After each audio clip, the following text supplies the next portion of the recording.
Guys I দেখো এখানে যেখানে বসে আছে এখানে লেবার আছে, এটা ভাগারে আছে, এইটা আছে জুগারে, এই একটা আছে। এই দেখো আমরা রাস্তা করেছি হাই গাইস, রাস্তাটা ভালো 6 ইঞ্চির ওপর মোটা আছে। আর ভাগারে এখানে বসে বসে খাচ্ছে। এই দেখো রাজা গাইস আছে, হাই বল হাই। ওইটা হচ্ছে যে কার পরিমলের 1 নম্বর লেবার এইখানে আছে। হাই গাইস রামু কোথায় গেল? আমাদের ম্যানেজার আলু ভাতে ভাত খাইয়েছে আজকে। হাই গাইস, ঠিক আছে এইখানে কোথায় গেল? হাই গাইস, এরা হাই দেখো বড় বড় চাকা মাছগুলো খেতে পারে না এখনো পর্যন্ত। হাই দেখো এটা ইলিশ মাছ, আর এইখানে কি আছে? এটা শাটিং মাছ।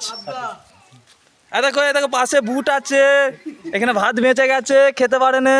হাই গাইস, এখানে পল্টুদা কিছু বলবে। হাই গাইস এদিকে দেখো, ও এত খেয়েছে খুঁটিতে হেলান দিয়ে আছে, উঠতে পারে না। হাই গাইস এখানে টেরা আছে, এটা টেরা গোবিন্দ আছে। বল হাই গাইস বল। হাই গাইস আমাদের রাস্তা মোটামুটি হয়ে এসছে, আর একটুখানি বাকি আছে। হাই গাইস এখানে মেশিনের কাছে তোমরা দাঁড়াও না, এখানে ক্যামেরা হচ্ছে। ঠিক আছে বউটা দেখছে বেশ।